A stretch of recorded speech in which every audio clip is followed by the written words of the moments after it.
Hello, grade 12s. We are back. It's Tsebo here from Tsebo's Tutoring Academy, and we are still doing revision for Mathematics Paper 1, Eastern Cape, September 2019. So yesterday we looked at financial maths, and it was a pretty, lengthy video, so I cut it into 2 videos.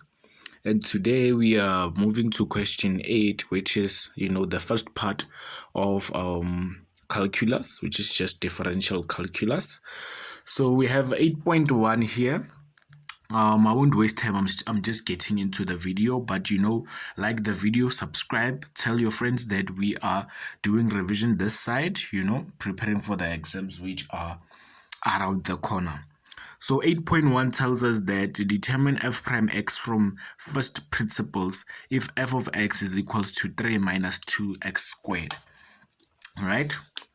So 8.1, with this kind of question, what I like to do is I first of all just derive normally the way we know, right? So if I have to derive 3x squared, the 3 will just fall away and I'll have a 0, right?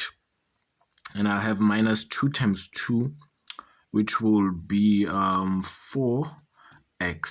So basically, f prime x has to be negative 4x.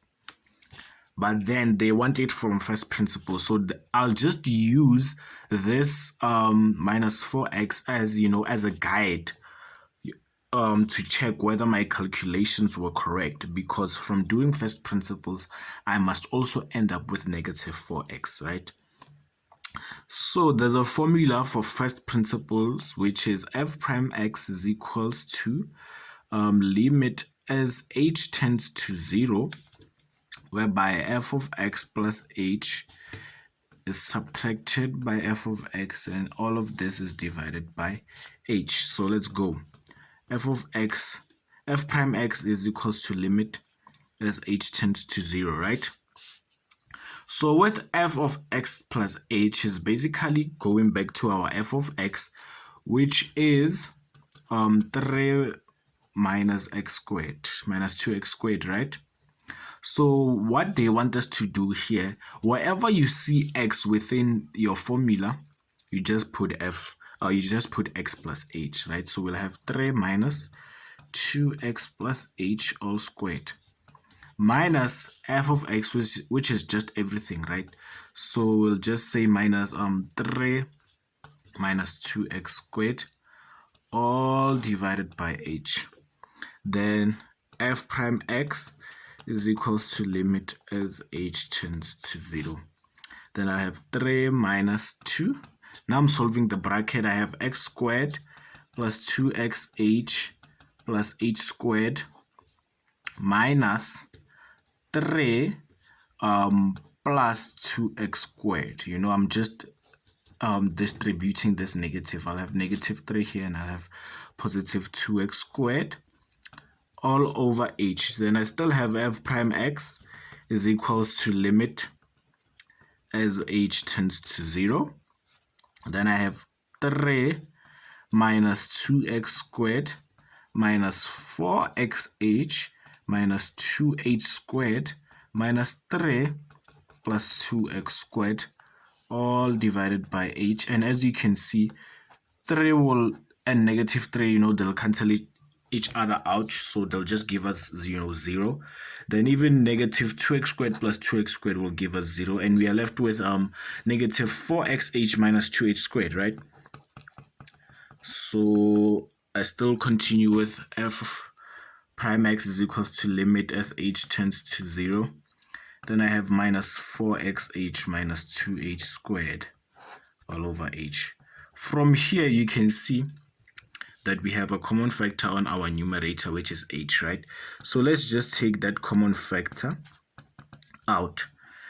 Limit of h tends to 0. So the common factor, we just take h out, nothing more, nothing less. Even though our common factor is negative 2h, but we just take h out and we'll just have negative 4x minus 2h, right? All over h. And the purpose of just taking out an h was that this h can cancel out this h, then there's no more problems now. and we have f prime x. Let's let that focus in, okay, is equals to limit as h tends to 0, and I have minus 4x minus 2h. And from now, I'm no longer saying this whole process. I'll just have an equals to minus 4x minus 2, and that's when I'm substituting my 0 at my h. But then throughout the whole steps, I was keeping my f prime x is equals to limit as h tends to 0. But then as soon as we get to the 0 whereby we substitute it, it's no longer necessary to continue writing that way, right? Hope that makes sense. Then already we know that we will just have minus 4x minus 0, which is just minus 4x. And we are correct because it is the same as how we did in the first place, right? It is the same. So yeah, I hope that makes sense. Yeah, let's just continue to the next one. To 8.2, it says determine, and we go to 8.2.1 dx, and we have a big square bracket which is x, then a curved bracket x minus 2 all squared, closed with a square bracket again, right? So with this one, they want us to derive basically. We see that by the dx, right? So whatever that is in here should be derived. But then the question is can we derive it the way it is right now? And the answer will be no. So step one now, or the first thing to do is to put everything now in a place whereby it will be easy for you to derive it. So we continue keeping the dx, right? And we are still changing everything. And we'll have x here. Let's just, multiply that bracket out.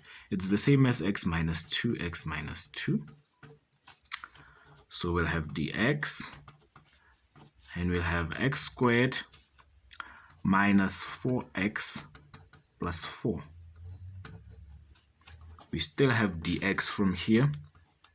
And look at what we are doing now. We are just distributing this x within the whole bracket, and we'll have x cubed.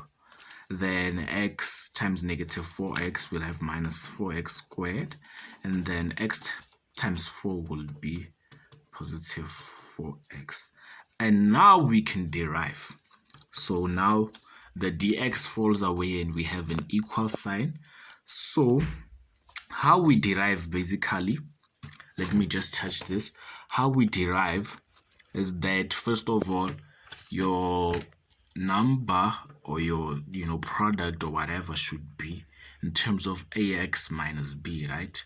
And how you'll derive is that you'll say a times b, meaning your exponent or your power times your coefficient.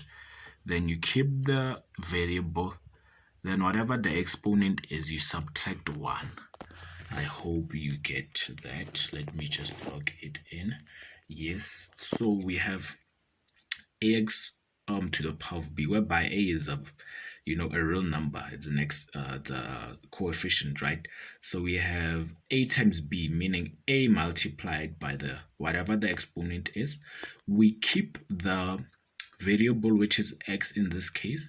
Then the exponent, we always subtract 1 from it. So let's go. We'll have now our coefficient of x cubed will just be 1. So we'll have 3 times 1, it will be 3. We keep the exponent, then we'll have 3 minus 1, right, to the power of 3 minus 1. So we'll have negative 4 multiplied by 2, it will just give us negative 8. We keep the exponent, we'll have 2 minus 1. Our power is 1 here, so we'll have 1 times 4, it will just give us 4x. Then it's 1, and we must subtract 1 from it. What we'll have now is 3x squared minus 8x plus 4x. 1 minus 1 is 0, and any number to the power of 0 is 1, according to laws of exponents. So we'll have 3x squared minus 8x plus 4, basically. this is the derived version of, that's the answer we are looking for. Then continuing to 8.2.2, they say determine dy over dx, right? This is basically the first derivative. If y is equals to ax to the power of 3 over 7 minus 2x over root of x plus 3.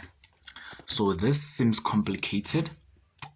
First of all, we cannot derive it the way it is because we have a square root, we have a fraction. So there are a lot of things, right?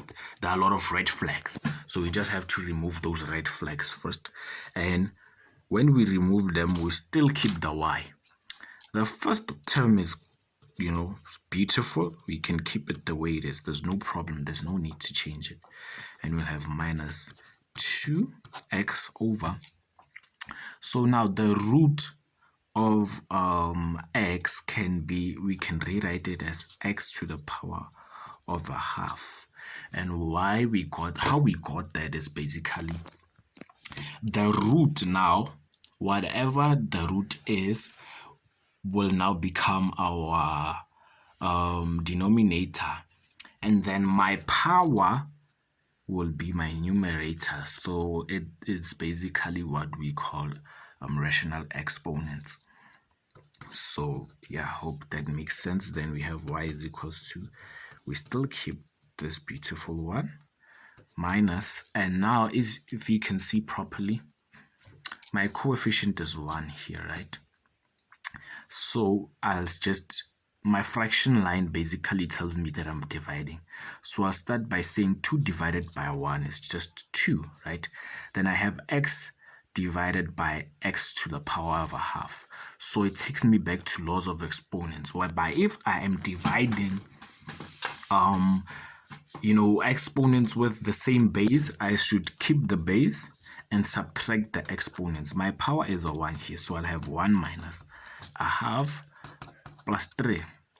Then I'm still at y. I'm just dragging this along, all for the purpose of the video and all for explaining. So I'll have ax to the power of 3 over 7 minus 2x to the power of a half, because 1 minus half is just half, plus 3. And this is a beautiful thing now we have, because it can be derived. So we have a beautiful equation now, and that is when we can say dy over dx is a times b. So we'll have 3 over 7 multiplied by a. We keep the x now, we keep the variable, and the power, we must subtract 1 from it, and we will now have minus 2 times a half, meaning that power, we keep the x, and then we'll have a half minus 1, and the derivative of any number is 0, so we'll just say 0. Any number, meaning if it's just a constant, it will always be 0, right? So continuing, we'll have dy over dx to be a times 3 over 7, or 3 over 7a. Let me put it in this way, 3 over 7a. Then we keep the x. Then we'll have 3 over 7 minus 1. Let's see what it is. 3 over 7 minus 1 gives us negative 4 over 7. Then negative minus a half of 2 was just 1. So the 1 is not necessary for us to write. So we'll have to keep that power now, and a half minus 1 is just the negative of a half, and 0 falls away. So this is our dy over dx, and we are done. It's just the differential calculus. We are done for today's video. Thank you guys. Let us meet with tomorrow's video.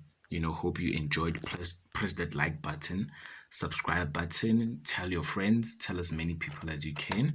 Let's revise and revise and revise. Thank you, everybody. We will see each other in tomorrow's video. Thank you.